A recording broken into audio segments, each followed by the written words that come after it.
이번 시간에는 그 근로개혁과 그 프리랜서의 노무 이슈에 대해서 설명을 드리도록 하겠습니다. 먼저 근로계약서. 지난 강의 때 말씀을 드렸는데 그 노동법에 있어서 가장 기본적이고 기초적이지만 그럼에도 불구하고 가장 중요한 부분은 근로계약서라고 좀 말씀을 드렸습니다. 그래서 근로계약서에 대해서 좀 구체적으로 살펴보도록 하겠습니다. 먼저 근로계약서는 근로기준법 제17조에 규정이 되어 있습니다. 그래서 근로기준법 제17조에는 근로계약 체결 또는 근로조건이 변경될 때마다 임금, 소정근로시간, 휴일, 연차휴가에 대해서 서면으로 명시해라. 그리고 한부 교부해라. 근로자에게. 이렇게 규정이 되어 있습니다. 따라서 사실 근로기준법에는 어디에도 근로계약서를 작성해라. 이런 말은 없어요. 왜 근로계약서를 작성하느냐? 이 근로기준법 제17조에 임금, 소정근로시간, 휴일, 연차휴가에 대한 서면 명시 때문에 근로계약서를 작성하라고 하고 있는 겁니다. 예. 그러면은 근로계약서가 가장 기본적이고 기초적이지만 가장 중요하다고 말씀드렸는데 왜 작성을 해야 될까요? 왜 작성을 해야 될까요? 첫 번째, 법 제17조, 근로기준법 17조에 의해 명시하도록 규정되어 있고 명시하지 않으면 벌금이 나오기 때문입니다. 최대 500만 원의 벌금으로 규정을 하고 있기 때문에 반드시 작성을 해야 됩니다. 그리고 두 번째, 뭐냐? 벌금은 벌금이고 일단은 근로조건에 관한 법적 분쟁을 사전에 예방하고 그리고 법적 판단의 근거가 되기 때문입니다. 예를 들어 근로자와 사용자, 제가 사용자예요. 근로자가 있는데 근로자와 사용자 간에 300만 원으로 임금계약을 체결을 했어요. 근데 나중 가서 근로자는 350만 원이라고 주장을 해요. 저는 분명히 300만 원이라고 했는데 근데 여기에 대해서 판단을 해줄 수 있는 노동청을 갔을 때 가장 먼저 요구하는 게 근로계약서입니다. 근로계약서가 없다라고 하면 결국에는 제 입장에서는 300만 원으로 근로계약을 체결했지만 근로자의 말이 더 신빙성이 있다. 정황상 그게 더 맞는 것 같다라고 하면 그쪽으로 인정될 수도 있는 가능성도 있어요. 그렇기 때문에 법적 분쟁을 사전에 예방하고 법적 판단의 근거가 될 수 있는 근로계약서를 근로조건에 대한 근로계약서를 반드시 작성을 할 필요가 있다. 이렇게 좀 말씀드릴 수가 있습니다. 네. 그리고 필수 기재사항으로는 근로시간, 그리고 임금도 임금의 구성 항목, 계산 방법, 지급 방법이 명시가 되어 있어야 됩니다. 그리고 휴일, 주휴일, 휴일, 연차휴가, 그리고 계약직 근로자라고 하면 근로계약 기간 등이 추가적으로 명시가 되어야 된다라고 이렇게 말씀드릴 수가 있고요. 그리고 18세 미만자에 대해서는 근로계약서 외에도 가족관계사항 증명서와 그 보호자 동의서를 함께 구비를 하고 있어야 된다. 이렇게 좀 볼 수가 있습니다.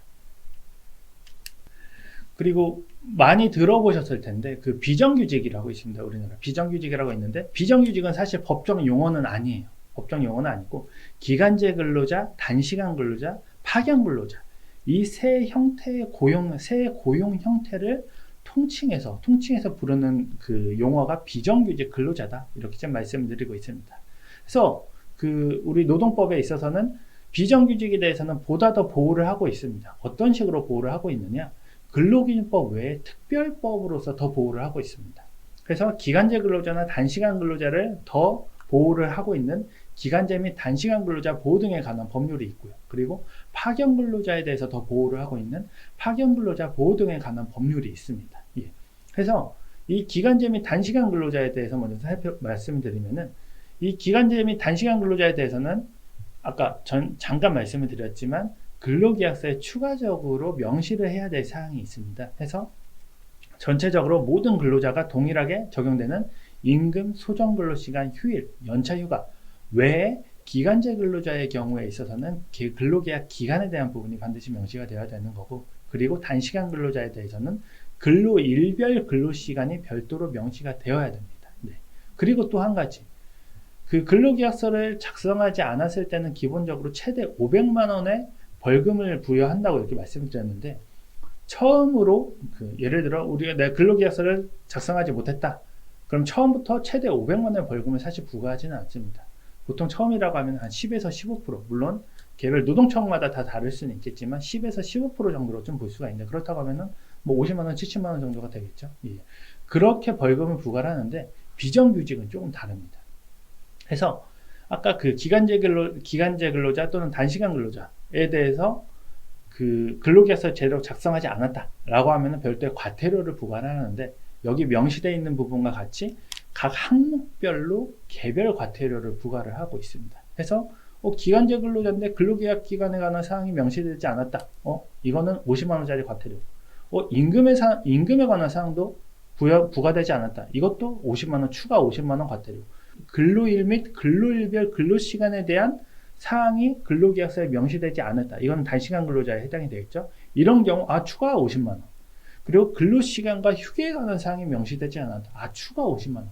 이런 식으로 전체적인 내용에 대해서 벌금을 부과하는 것이 아니라 각 항목별로 그 과태료를 부과한다. 이렇게 좀 말씀을 드릴 수가 있습니다. 그리고 최근에 사실 직원을 쓰는데 3.3%를 뗀다. 이런 표현들을 많이 쓰세요. 그래서 4대 보험을 납부를 안 하고 3.3%를 뗀다. 우리는 프리랜서로 사용을 하겠다. 이런 사업장도 사실 많이 있는데 여기에 대해서 일단 근로계약의 정의에 대해서 먼저 정확하게 살펴볼게요. 근로계약이란 근로자가 사용자에게 근로를 제공하고 사용자는 이에 대하여 임금을 지급함을 목적으로 체결된 계약을 말한다. 이게 근로계약인데 사실 프리랜서랑 근로자랑 사실 거의 비슷하다고 볼 수가 있죠. 이 정의에 의한다고 하면. 그래서 이 사용자와 근로자가 근로계약을 체결하는 경우 사용자와 근로자가 구분이 되고 그리고 그러기 때문에 근로자에게 근로계약서를 작성을 해야 되고 최저임금을 준수해야 되고 퇴직금을 지급을 해야 되고 연차휴가를 지급해야 되고 직장괴롭힘 금지나 부당해고 금지 이러한 근로기준법상의 보호가 가능한 대상은 사실 근로자입니다. 근로자가 아닌 사람은 근로자에 해당하지 않는 사람은 근로계약서나 최저임금, 퇴직금 이러한 사항들에 대한 보호를 받지 않습니다. 그럼 이때 프리랜서가 과연 근로기준법에 적용이 되는지 이 프리랜서가 근로자로서 인정이 될 수 있는지 어떤 부분을 기준으로 해서 살펴볼 수 있는지 판단할 수 있는지에 대해서 한번 말씀을 드리도록 하겠습니다. 근로기준법상의 근로자인지 아닌지에 대해서는 법원에서는 이렇게 판단을 하고 있습니다. 그래서 근로기준법상 근로자인지 여부는 계약의 형식이 아니라 실질에 있어서 임금을 목적으로 종속적인 관계에서 사용자에게 근로를 제공하였는지 여부에 따라서 판단을 한다.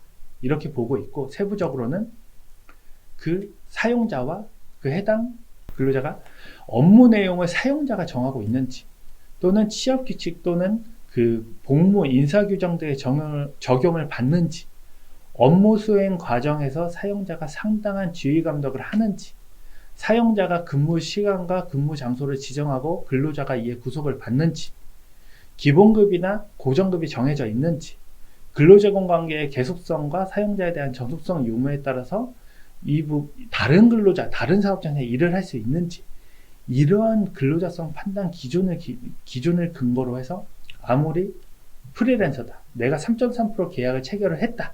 나는 근로계약서가 아니라 프리랜서 계약을 했다. 그렇게 썼다. 라고 하더라도 이 근로자성 판단 기준에 해당이 된다라고 하면은 그때는 아무리 프리랜서여도 근로자로 판단해야 됩니다. 그럼 근로자로 판단하면 어떻게 되는 거죠? 퇴직금의 대상도 될 수 있고 그리고 최저임금의 대상도 될 수 있고 근로계약서를 작성을 해야 되는 거고 주휴수당도 지급해야 되는 거고 이러한 부분에 있어서 많은 법률이 적용이 될 수가 있습니다. 따라서 채용을 하실 때 이 프리랜서 정말 자유롭게 좀 일을 할 수 있는지 자유롭게 일을 한다는 거는 정말 일에 있어서도 어떠한 구체적인 지시 감독을 하지 않고 그리고 근무 시간과 근무 장소에도 자율성을 줘야 되는 거기 때문에 해당 내가 채용하고자 하는 사람의 일의 특성이 내가 구체적으로 지휘 감독을 해야 되는 건지 근무 시간과 근무 장소가 딱 정해져 있어야 하는지 그렇다고 하면 사실 근로계약서를 작성해야 됩니다. 근로자로서. 하지만 자유롭게 내 주의라기보다도 그 프리랜서의 일을 자유롭게 수행할 수 있고 근무 시간과 근무 장소가 크게 상관이 없고 본인이 알아서 할 수 있는 부분이라고 하면 그때는 프리랜서 계약을 체결할 수가 있습니다. 그래서 채용하고자 하는 일의 특성에 맞춰서 근로자인지 프리랜서인지 이 부분은 명확하게 좀 구분을 하실 필요가 있습니다. 네네. 지금까지 그 근로계약과 그 프리랜서에 대해서 설명을 드렸습니다. 네, 감사합니다.